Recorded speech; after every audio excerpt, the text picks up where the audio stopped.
ઉદ્વેગ પ્રતિબંધો વા ભોગો વા સ્યાત્તુ બાધકમ. આ ફલ થવામાં ત્રણ બાધક છે: ઉદ્વેગ, પ્રતિબંધ અને ભોગ. અકર્તવ્યમ ભગવતઃ સર્વથા ચેત ગતિર નહીં. આ બધા સૂત્રોમાં આપણે વિસ્તારથી લઈ લીધું છે સૂત્રના રૂપથી. હવે ખાલી ભાવાર્થ જ ગ્રહણ કરી રહ્યા છીએ. અકર્તવ્યમ ભગવતઃ સર્વથા ચેત ગતિર નહીં. ભગવાન જો ફલ આપવા ઈચ્છતા ન હોય, એટલે કે જો ભગવાન આધિદૈવિક સેવાનું દાન કરવા ઈચ્છતા ન હોય તો બીજી કોઈ ગતિ રહેતી નથી. તો શું થાય? તો શું ગતિ શું છે? યથાવા તત્વ નિર્ધારો. જે પ્રકારથી તત્વનો નિર્ધાર, એટલે કંઈક આસુરાવેશ છે એના કારણે અલૌકિક સામર્થ્ય પ્રકટ થતું નથી. એ વિવેક સાધનમ મત, એ પ્રકારનો વિવેક રાખવો એ એક સાધન છે. ત્યારે બાધકાનામ પરિત્યાગો ભોગપ્ય કેમ તથા પરમ. બાધકો જે છે એનો પરિત્યાગ કરવો, એટલે ઉદ્વેગ, પ્રતિબંધ અને ભોગ, લૌકિક ભોગ, સાધારણ પ્રતિબંધ અને ઉદ્વેગના જે સાધનો છે એનો ત્યાગ કરવો. અને ભોગની અંદર પણ એક ભોગ એવો છે, ભોગેપી એકમ તથા પરમ નિષ્પ્રત્યુહમ મહાન ભોગ પ્રથમે વિશતે સદા. ભોગની અંદર પણ એક ભોગ એવો છે કે જે અલૌકિક ભોગ છે, ભગવત સમર્પિત ભોગ છે.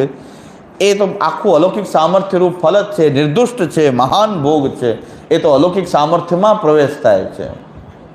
એટલે ભગવત સમર્પિતનો ભોગ કરવો એ આપણો અલૌકિક સામર્થ્ય છે. એને ફલરૂપ માનીને આ ઠાકોરજીનો મહાપ્રસાદ આદિ આપણને પ્રાપ્ત થાય છે. આપણે પ્રભુને સમર્પિત છીએ. આપણા મનમાં પણ એવું, ચિત્તમાં પણ ઠસાયેલું છે. ઇતિ શ્રી કૃષ્ણદાસસ્ય વલ્લભસ્ય હિતમ વચ ચિત્તમ પ્રતિયદાકરણ્ય ભક્તો નિશ્ચિંતતામ વ્રજેત. મહાપ્રભુ કહે છે કે આ ઠસાવી દો તમારા હૃદયમાં કે હું કૃષ્ણનો દાસ છું. ઇતિ શ્રી કૃષ્ણદાસસ્ય વલ્લભસ્ય હિતમ વચ. તમારું હિત આમાં જ છે કે તમે કૃષ્ણના દાસ છો. હવે તમારો જે કંઈ ભોગ છે એ અલૌકિક છે. હવે તમે કૃષ્ણના દાસ તરીકે કંઈ ભોગ કરી રહ્યા છો તો એ તો અલૌકિક ભોગ થઈ ગયો, તો અલૌકિક સામર્થ્ય રૂપ છે. આપણે મોબાઈલ છે તો મોબાઈલને આપણે જોઈ રહ્યા છીએ તો ક્યાં ઠાકોરજીનું પ્રસાદી છે, પણ અલૌકિક ભોગ કે હું કૃષ્ણનો દાસ છું. કૃષ્ણને મોબાઈલની જરૂર નથી, પણ મને એના દાસ તરીકે કંઈક જરૂર છે, તો દાસ તરીકે વાપરું છું. તો ઇતિ શ્રી કૃષ્ણ દાસસ્ય વલ્લભસ્ય હિતમ વચ. આ હૃદયમાં અંતઃકરણમાં ઠસાયેલું હોવું જોઈએ કે આ વાપરું છું, પણ મને મારા સ્વામી આપ્યું છે તો વાપરું છું. હું તો પ્રભુનો દાસ છું. આપણા જીવન માટે જરૂરી છે, આજના જીવનમાં આ કંઈક જરૂરી છે. દાસ તરીકે મારે ઘણા સ્વામી ન આપે, ક્વાર્ટર આપે, રહેવા માટે ક્વાર્ટર આપે, એને બધી સાધન સામગ્રી કરાવી દે, તો બધું આપે. તો એ માલિકે આપેલું છે. ભોગ તો નોકર કરી રહ્યા છે, પણ માલિકે આપેલું છે. એને ક્વાર્ટર આપ્યો, સારો બંગલો આપી દે, રહેવાનું ઘર આપી દે. આપણો સ્વામી તો એવો છે કે પોતે ગોખલામાં રહીને આપણને 10 માળનો બંગલો આપી દે. ઘણી જગ્યાએ તો આવો 3-4 માળનો બંગલો હોય ને ઠાકોર તો ગોખલામાં જ હોય. એ કાંઈક સીડી નીચે જગ્યા વધતી હોય ત્યાં મંદિર કર્યું હોય. આપણા સ્વામી તો એવા છે, છતાં આખા ઘરનો સ્વામી એ છે. ઇતિ શ્રી કૃષ્ણદાસસ્ય વલ્લભસ્ય હિતમ બધા ચિત્તમ પ્રતિદાકરણ્ય ભક્તો નિશ્ચિંત. આપણે દાસ તરીકે રહેવું જોઈએ આપણા ઘરમાં પણ. મહાપ્રભુજી કહે છે ઇતિ શ્રી કૃષ્ણદાસસ્ય. આપણો સ્વામી એટલો કૃપાળુ છે કે આપણને ખૂબ સારી રીતે રાખે છે. આપણને એર કન્ડિશન આપે, એર કન્ડિશનનો ભોગ તો આપણે કરી રહ્યા છીએ, પણ માલિકે આપેલું દાસ તરીકે ભોગ કરી રહ્યા છે. ઇતિ શ્રી કૃષ્ણદાસસ્ય જો ઠસાવી રાખો, મહાપ્રભુજી કહે છે, તો તમારો ભોગ પણ એ લૌકિક ભોગ નથી, એ અલૌકિક ભોગ છે, કંઈક અલૌકિક સામાન. પણ તમારે ભોગ, મને આ ઓનલાઈન પ્રશ્ન પણ આવ્યો છે કે આપણે ધન માટે પ્રયત્ન કરી રહ્યા છીએ, મોહ વસાત કરી રહ્યા છીએ કે ઠાકોરજી માટે કરી રહ્યા છીએ, કેમ ખબર પડે? જો સેવાનો આગ્રહ હોય તો તમે ઠાકોરજી, સેવાનો મુખ્ય આગ્રહ હોય, કમાવાનો ગૌણ આગ્રહ હોય, કમાવો છો તો પ્રભુ માટે છે, એવો તમારી અંદર તમને જ ખબર પડે, મને ખબર ન પડે. તો હું કેમ કહી શકું? પણ હું એટલું કહી શકું કે ઠાકોરજીની સેવાનો આગ્રહ તમારો મુખ્ય હોય અને પછી તમે દ્રવ્ય વગેરે કમાતા હો તો એમ કહી શકાય કે તમે મોહસાત કમાતા નથી, પણ ઠાકોરજીની સેવાના વિનિયોગ માટે તમારી અંદર એ ભાવના રહેલી છે. પણ ઠાકોરજીની સેવા ગૌણ હોય, ઠાકોરજીની સેવા થાય કે ન થાય અને ધંધા માટે આપણે રેચા પચા હોય તો એનો મતલબ કે આપણે કમાવાની આપણી અંદર લાલસા છે. સેવા કરતાં કમાવાની લાલસા વધારે છે, કાંઈ વાંધો નહીં. પણ એમાં એવો ઢોંગ ન કરવો ક્યારે કે ભાઈ હું તો ઠાકોરજી માટે આટલી કમાઉં છું. એ ચોખ્ખું કહી દે કે મારી લાલસા છે કમાવાની, એટલે કમાઈ રહ્યો છું. પણ ઢોંગ એવો ન કરાય કે પછી તો ઠાકોરજી માટે કરી રહ્યા છે. અને કદાચ ઠાકોરજી માટેનો હેતુ હોય ને તો પણ બોલવું ન જોઈએ. બીજા સામે એવું પ્રદર્શન ન કરવું જોઈએ અમે તો ઠાકોરજી માટે જ કમાય છે, આ બધું પ્રભુનું છે, એવું બોલવાની કોઈ જરૂર નથી. કારણ કે આપણો ભાવ શુદ્ધ છે કે નહીં, કારણ કે બોલી રહ્યા છીએ ત્યારે જ ખબર પડે છે કે તમે બીજાને કંઈક બતાવી રહ્યા છો. શ્રી મહાપ્રભુજી આપણા ઘરેથી પધારી જાય. મહાપ્રભુજી આપણા ઘરે બિરાજે છે સાક્ષાત શ્રી કૃષ્ણાશ્રમ હોવાથી. આ ગ્રંથ રૂપે સાક્ષાત બિરાજે છે, આ કંઠી રૂપથી સાક્ષાત શ્રી મહાપ્રભુજી બિરાજે છે. પણ મહાપ્રભુજી આપણા ઘરેથી પધારી જશે, આપણો ત્યાગ કરી દેશે. ક્યારે? કે જ્યારે આપણે સેવાનું પ્રદર્શન કરતા થઈ જશું. વાત વાતમાં સેવાની વાત કરશું. દયારામભાઈ કહે છે આપણે એમ રહેવું જોઈએ, જગત જાણે જંજાળી રાખે ત્રિકમ સુતાળી. લોકોને એમ લાગવું જોઈએ કે આ જંજાળી આપણા જેવા જ છે, કે કોઈ ભક્ત છે એવું લાગવું ન જોઈએ. લોકો તો આપણા લોકોને એમ જ લાગે કે આ જંજાળી છે, સવાજ સમ આપણી જેમ કામકાજ ધંધામાં મગ્ન છે. આપણે સેવાનું પ્રદર્શન એટલું બધું કરતા હોઈએ છીએ કે અમે તો સેવા કરી રહ્યા છીએ, તો મહાપ્રભુજી આપણા ઘરનો ત્યાગ કરી દેશે, આપણોય ત્યાગ કરી દેશે. એમ ગોપાલદાસ એ નરોડાવાળાના ઘરે શ્રી મહાપ્રભુજી પધાર્યા અને એમના પુત્ર એમ કહ્યું કે ભગવત સેવા માટે ગયા છે બહાર. મહાપ્રભુજીએ પૂછ્યું કે ગોપાલદાસ ક્યાં છે? ત્યારે એમના પુત્રએ કહ્યું કે ભગવત સેવાના કામ માટે ગયા છે. મહાપ્રભુજી આ ઘરમાં રહેવાય નહીં, કારણ કે ભગવત સેવાની વાત, લૌકિક કામમાં ભગવત સેવાની વાત કરે, આ ઘરની અંદર તો ન રહી શકાય. છતાં ગોપાલદાસનો ભાવ જોવો જોઈએ. ત્યાં ગોપાલદાસજી આવ્યા, શ્રી મહાપ્રભુજી ત્યાં સુધી બિરાઈ જાય એમના ઘરે અને પૂછ્યું ગોપાલદાસ ક્યાં હતા? તો એમ કીધું કે રાજ પેટ લાગ્યું છે એટલે એના કામે ગયો હતો. મહાપ્રભુજી કીધું હવે બરાબર, આનો ભાવ તો બરાબર છે. સેવામાં પેટનું નામ દીધું, સેવાનું નામ ન દીધું. અને આપણે તો પેટના કામમાં જો સેવાનું નામ દેવા માંડીએ તો પછી એ આપણે મહાપ્રભુજી કહે છે આ ઘરની અંદર તો ક્યારે રહી શકાય નહીં, આવા લોકોની સાથે આપણે ન રહેવાય. મહાપ્રભુજી આપણો ત્યાગ કરી દે. સેવાની વાતનું પ્રદર્શન ન થાય તો આ સેવાના પ્રદર્શન કેમ થઈ શકે? સેવાના જાહેર પ્રદર્શન કેવી રીતે થઈ શકે? મહાપ્રભુજી આજ્ઞા કરે છે કે સેવાની વાતે બહાર ન જવી જોઈએ. તો પછી આ સેવા જાહેરમાં પ્રદર્શિત કરી કેમ શકાય? હવે સેવાયામ પ્રતિબંધકત્રયમ આ વિવરણ છે. ઉદ્વેગ પ્રતિબંધ ભોગોવા, ઉદ્વેગ પ્રતિબંધો ભોગોવા ત્રયાણામ સાધન પરિત્યાગ કર્તવ્ય. આ ઉદ્વેગ પ્રતિબંધ અને ભોગને જાણી લેવું અને એના જેના કારણે આ ઉદ્વેગ પ્રતિબંધ અને ભોગના જે કારણો જે છે એનો ત્યાગ કરવો. ભોગો દ્વિવિધ લૌકિકો અલૌકિકશ્ચ. ભોગ બે પ્રકારનો છે, એક લૌકિક ભોગ અને એક અલૌકિક ભોગ. તત્ર લૌકિક ત્યાજ્ય એવ, એમાં લૌકિક ત્યાજ્ય છે, અલૌકિક ભોગ ત્યાજ્ય નથી, કારણ કે એ તો ભગવત સમર્પિત ભોગ છે. અલૌકિકસ્તુ ફલાનામ મધ્યે પ્રથમે પ્રવિશતિ. અને અલૌકિક ભોગ તો જે આપણો અલૌકિક સામર્થ્યરૂપ ફલ છે એમાં જ પ્રવેશ કરે છે. પ્રતિબંધોપી દ્વિવિધ, પ્રતિબંધ બે પ્રકારનો છે. સાધારણો ભગવત્કૃતશ્ચ. પ્રતિબંધ બે પ્રકારનો છે, એક સાધારણ પ્રતિબંધ અને ભગવત્કૃત પ્રતિબંધ. તત્ર આદ્યો બુદ્ધ્યા ત્યાજ્ય. એમાં સાધારણ પ્રતિબંધ તો આપણે બુદ્ધિથી એનો ત્યાગ કરવો જોઈએ, કંઈક બુદ્ધિનો ઉપયોગ કરી અને એ સાધારણ પ્રતિબંધને આપણે નિવૃત્ત કરી શકીએ છીએ.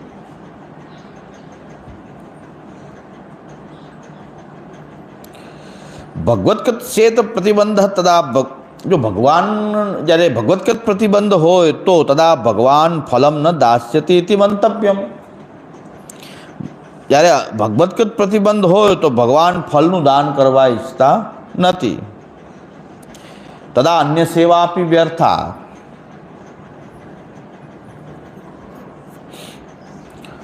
તો પછી અન્ય સેવા કોઈ પણ ફાયદાકારક નહીં થાય, કૃષ્ણ સિવાય કોઈ બીજા માર્ગથી. વિવરણ છે એ તો ખાલી સેવા પર છે, આ વિવરણ લે છે અત્યારે. તો વિવરણમાં શ્રી મહાપ્રભુજી આજ્ઞા કરે છે કે તદા ભગવાન ફલમ ન દાસ્યતિ ઇતિ મંતવ્યમ તદા અન્ય સેવા આપી વ્યર્થા. પછી બીજો અન્ય કોઈ પણ ઉપાય કામ માન્ય આવે, જો ભગવાન ફલનું દાન ન કરવા ઈચ્છતા હોય તો પછી કોઈ બીજા ઉપાય પણ કામ આવતા નથી. અન્ય સેવાની કોઈ વાત કરે તો પણ એ વ્યર્થ છે.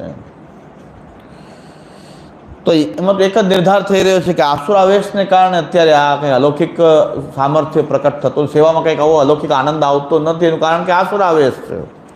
ઇતિ નિર્ધાર. પણ આસુરાવેશ હોય તો પણ તદા જ્ઞાન માર્ગે ન સ્થાતવ્યમ, ત્યારે વિવેક, ધૈર્ય, આશ્રય અને કથા પ્રણાલીથી નિર્વાહ કરવો જોઈએ.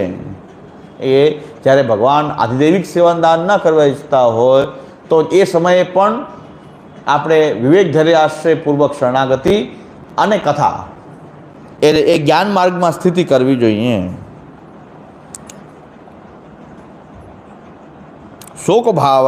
શોકાભાવાય યેતિ વિવેક, શોક અભાવાય ઇતિ વિવેક. તો બીજો કોઈ વ્યર્થ શોક કરવાની આવશ્યકતા નથી. જ્ઞાન માર્ગમાં સ્થિતિ કરવી, ખાલી શોક કરવાની જરૂર નથી. જ્ઞાન માર્ગમાં સ્થિતિ કરવી, વિવેક, ધૈર્ય, આશ્રયનું સંપાદન કરવું અને કથા કરવી, તો પ્રભુ અવશ્ય કૃપા આગળ કરશે. નનુ સાધારણો ભોગ કથમ ત્યક્તવ્ય ઇતિ આકાંક્ષાયામ આહ. આ સાધારણ જે લૌકિક ભોગ જે છે એ કેવી રીતે છોડવો, તો એના માટે કહે છે સવિઘ્ન અલ્પો ઘાતક સ્યાદ બલાદ એતૌ સદામતો. લૌકિક ભોગ અને સાધારણ પ્રતિબંધ જે છે એમાં આ લૌકિક ભોગ કેવો છે? વિઘ્નવાળો અને બહુ ક્ષુદ્ર ભોગ છે. આપણે તો ઉત્તમોત્તમ ભોગ કરનારા જે છે આવા ક્ષુદ્ર ભોગથી શા માટે આકર્ષિત થાય? બહુ ક્ષુદ્ર છે લૌકિક ભોગ, અસમર્પિત ભોગ. એ તો બલપૂર્વક આપણા ભગવત ભાવના ઘાતક છે એવું માનવું જોઈએ. સવિઘ્નો અલ્પો ઘાતક સ્યાત ઇતિ સવિઘ્નત્વાદ અલ્પત્વાદ ભોગસ્ત્યાજ્ય એતૌ પ્રતિબંધકૌ. આ ભોગ જે છે એમાં વિઘ્નવાળો છે, એટલે કે દોષયુક્ત છે, અલ્પ છે. એ ભોગ હંમેશા, લૌકિક ભોગ તો હંમેશા ત્યાજ્ય જ છે. અને એતૌ પ્રતિબંધકો, અને આ બધા પ્રતિબંધક છે. પણ બીજો જ્યારે ભગવત્કૃત પ્રતિબંધ હોય, એક લૌકિક ભોગ અને ભગવત્કૃત પ્રતિબંધ, તે ભગવાન ફલ આપવા ઈચ્છતાનો તો કોઈ ઉપાય જ નથી. દ્વિતીય સર્વથા ચિંતા ત્યાજ્યા સંસાર નિશ્ચયા.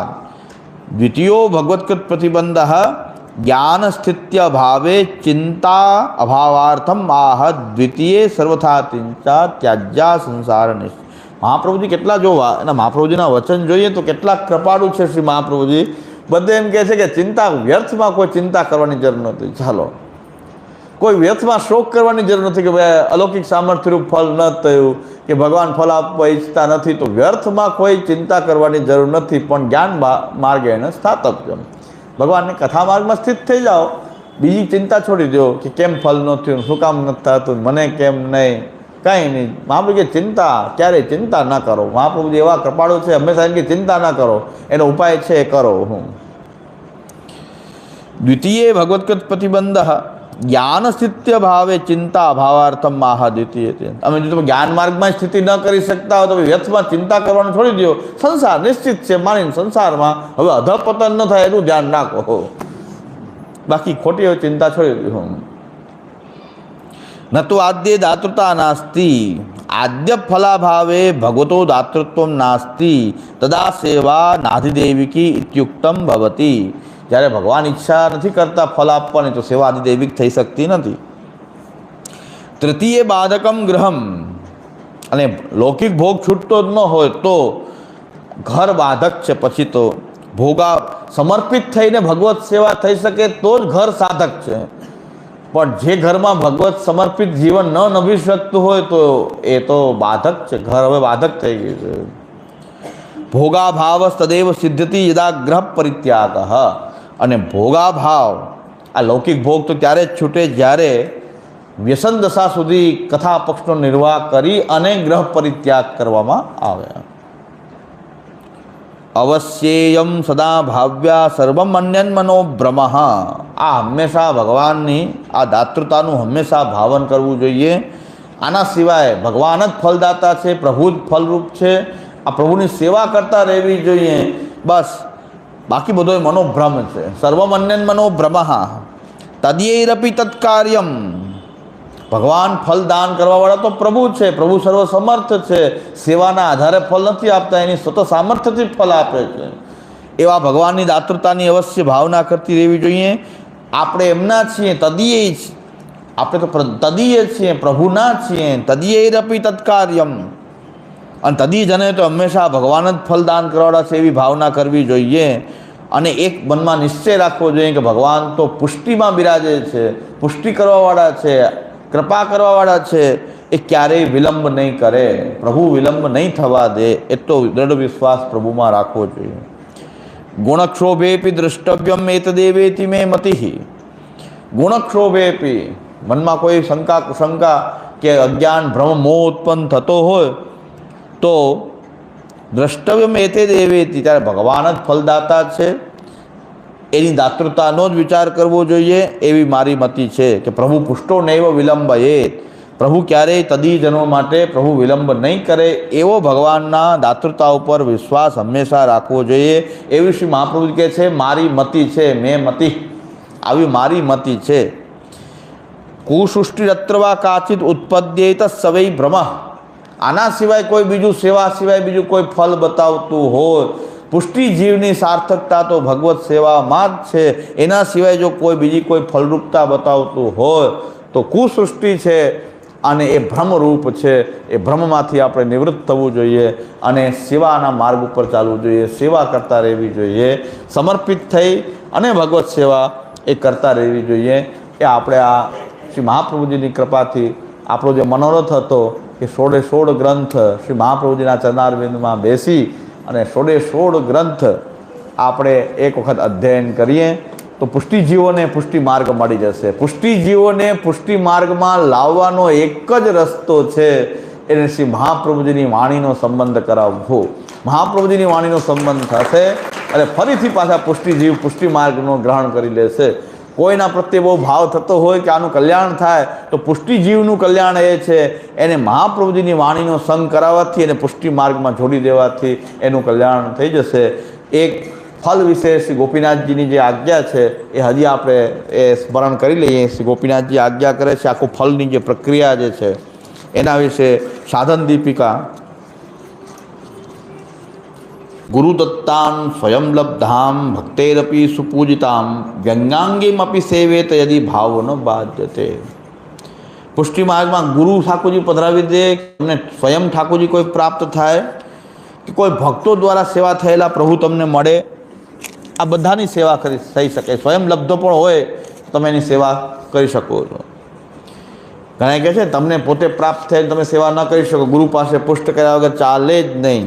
ગોપીનાથજી કે એવું નથી. ગુરુદત્તામ સ્વયં લબ્ધામ ભક્તૈરપી સુપૂજિતામ વ્યંગાંગીમ અપી સેવેત યદિ ભાવો ન બાધ્યતે. ગમે એવું ખંડિત સ્વરૂપ થઈ ગયું હોય છતાં પણ પુષ્ટિ માર્ગમાં એની સેવા થઈ શકે છે. કારણ કે આપણો જ્યાં સુધી આપણો ભાવ બાધિત ન થતો હોય ત્યાં સુધી ખંડિત સ્વરૂપોની સેવા પણ થઈ શકે છે. ભાવ બાધિત ન થયો, પ્રભુ ખંડિત થતા જ નથી, પણ આપણો ભાવ ખંડિત ન થવો જોઈએ. જો ભાવ ખંડિત નથી તો ખંડિત સ્વરૂપોની સેવા પણ થઈ શકે છે. પ્રાતરારભ્ય મધ્યાનાવધિશ્ચૈવ અપરાહ્નકે તત્ત લીલાનુભાવેન ભજેત સ્વગુરુ સંમતામ. સવારથી ઉઠી મધ્યાહન પર્યંત ને પછી સાંજના સમયે આખી સેવા કેવી રીતે કરવી જોઈએ? તત્ત લીલા અનુભાવેન ભજેત. આ સેવા એવી રીતે થવી જોઈએ કે જ્યારે પ્રભુની આ નિત્ય લીલા આપણા ઘરમાં ચાલી રહી છે, એ લીલાનો કંઈક અનુભાવ પ્રકટ થઈ રહ્યો છે સેવામાં. એ પ્રકારથી કે ઠાકોરજીની નિત્ય લીલા મારા ઘરમાં સ્થાપિત છે, એ પ્રકારથી જો સેવા કરવામાં આવે ભજેત સ્વગુરુ સંમતામ. આપણે એવી રીતે ભજન કરવું જોઈએ કે જે મહાપ્રભુજીને સંમત હોય. પરિચર્યા હરે કાર્યા પરિવારજનૈ સહ. સેવા એવી રીતે કરવી જોઈએ કે પરિવારના સભ્યો સાથે મળીને ભગવત સેવા કરવી જોઈએ. પછી પુષ્ટિ માર્ગમાં જે સેવા કરે છે એના માટે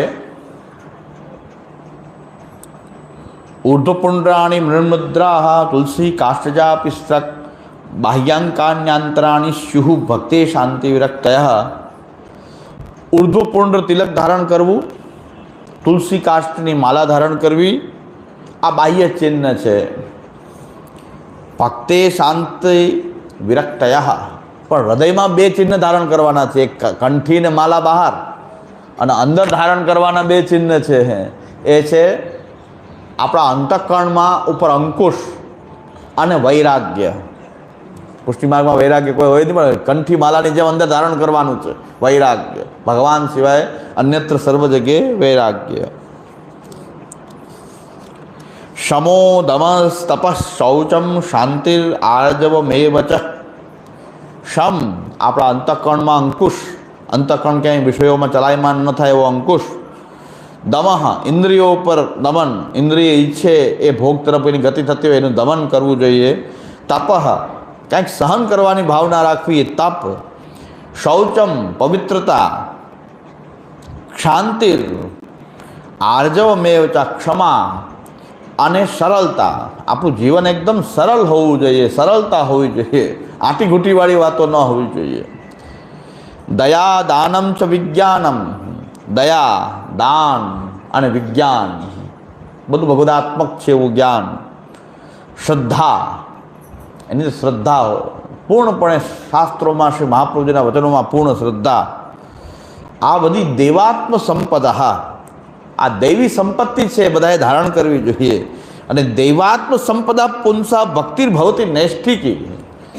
અને આ બધી સંપત્તિ હોય તો નૈષ્ઠિકી ભક્તિ થાય છે. આનાથી ભક્તિ માર્ગમાં સહાયતા થાય છે. આ બધા ઉત્તમ ગુણોને આપણે જીવનમાં ધારણ કરવાથી ભક્તિ સુંદર રીતે થાય છે. યયા સર્વાત્મ ભાવાખ્યા પરાસિદ્ધિ સ્વયં લભેત, સ્વયં ભવેત. 40મા શ્લોકથી શિક્ષા, આ સાધન દીપિકાના 40મા શ્લોકથી યયા સર્વાત્મ ભાવાખ્યા પરાસિદ્ધિ સ્વયં ભવેત. અને આ પ્રકારની ભક્તિ હોય અને એ ભક્તિ કરતાં કરતાં આગળ સર્વાત્મ ભાવની અંદર એ જ્યારે વિકસિત થાય ત્યારે પરમ સિદ્ધિ પ્રાપ્ત થાય છે. સર્વ વસ્તુસુ વૈરાગ્યમ દોષ દૃષ્ટ્યા વિભાવયે. ભગવાનથી અલગ બધું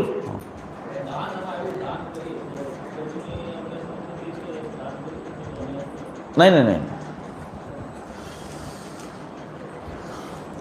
ઠાકુરજીની સંપત્તિ, જો આપણે ઠાકુરજીને દાન નથી આપ્યું કે ઠાકુરજીની માલિકી નથી કરતા,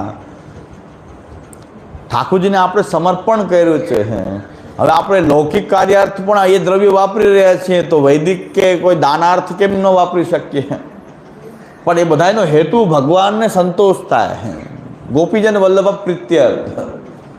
દાન પણ કર્તવ્ય છે, બધું લઈ જ લેવું એ વાત નથી. દાન પણ કરવું જોઈએ, આપવું પણ જોઈએ, તો એનાથી ભગવાનને સંતોષ થાય. તો પ્રભુની આજ્ઞા લઈ તો પછી ઠાકોરજીની સંપત્તિ લૌકિકમાં તો વાપરી રહ્યા છીએ, આપણે આપણા લૌકિક કાર્યાર્થ વાપરી રહ્યા છીએ, તો પછી વૈદિક કાર્યમાં કેમ ન વાપરવું? તો વાપર. પ્રભુની આજ્ઞા લઈ અને ભગવાન, એનો હેતુ પાછો પુણ્ય કમાવાનો નહીં, ભગવાનની પ્રસન્નતા, પ્રભુને પ્રસન્નતા થાય છે.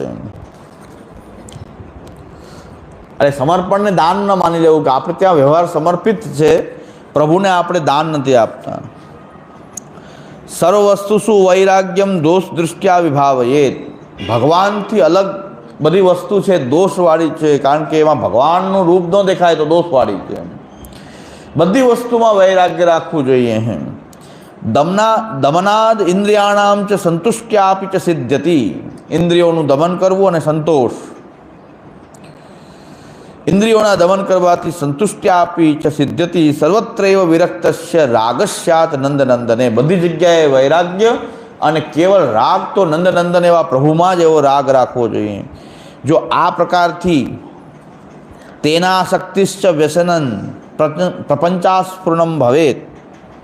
આ રીતે આસક્તિ થઈ જાય અને પછી વ્યસન થઈ જાય, અને વ્યસન પછી તો જ્યારે વ્યસન થયું હોય તો પ્રપંચનું સ્ફુરણ રહેતું જ નથી.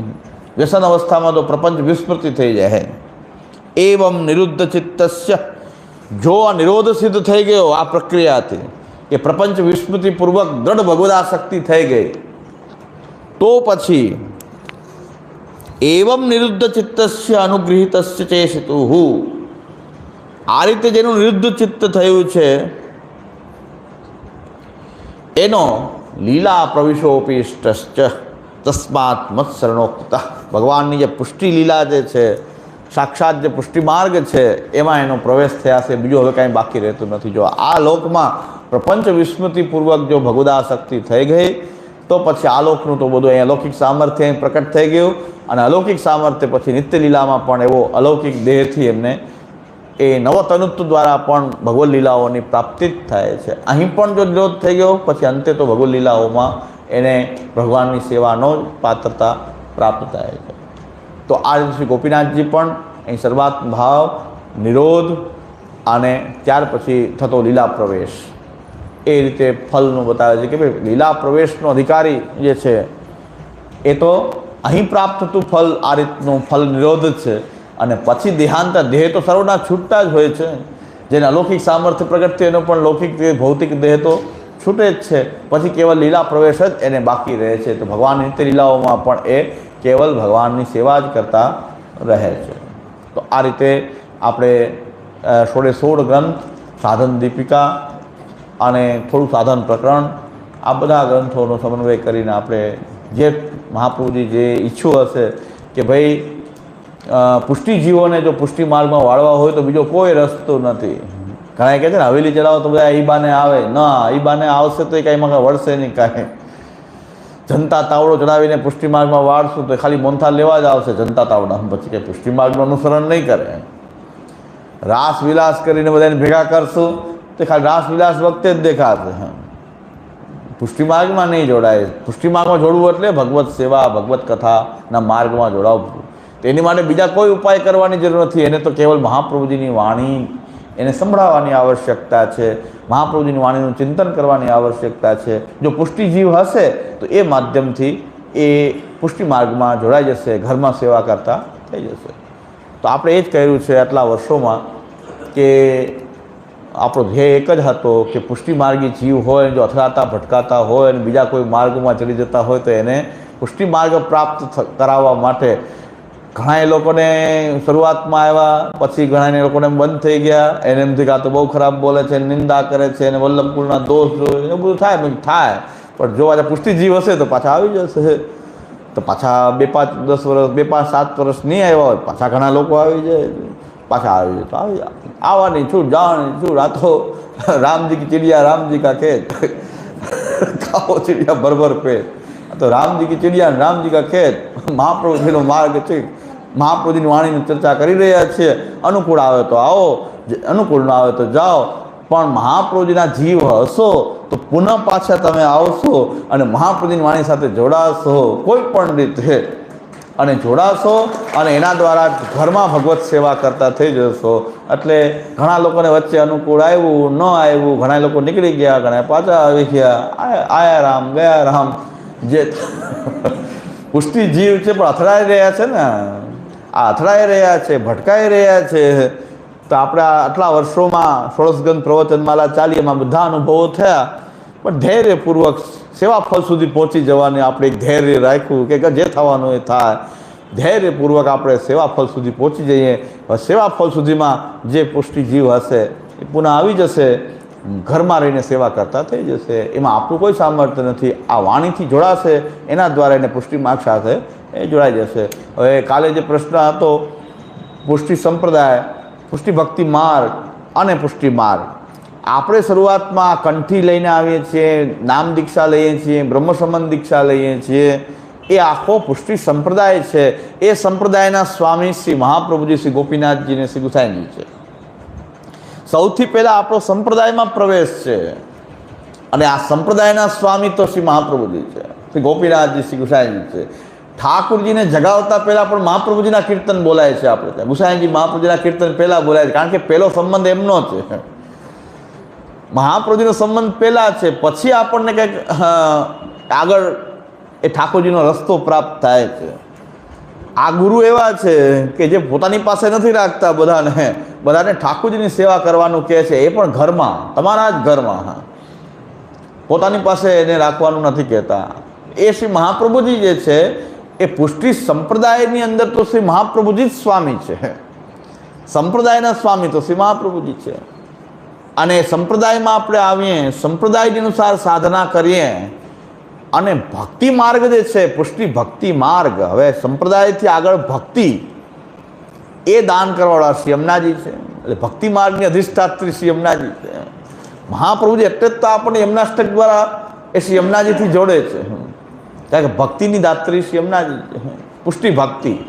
પણ સંપ્રદાયથી જ આપણને યમુનાજી પ્રાપ્ત થશે ને, સંપ્રદાય જ આપણું દ્વાર છે. શ્રી યમુને અરુ પ્રાણપતિ પ્રાણ અરુ પ્રાણ સુધ ચહુજને જીવ પર દયા વિચારી.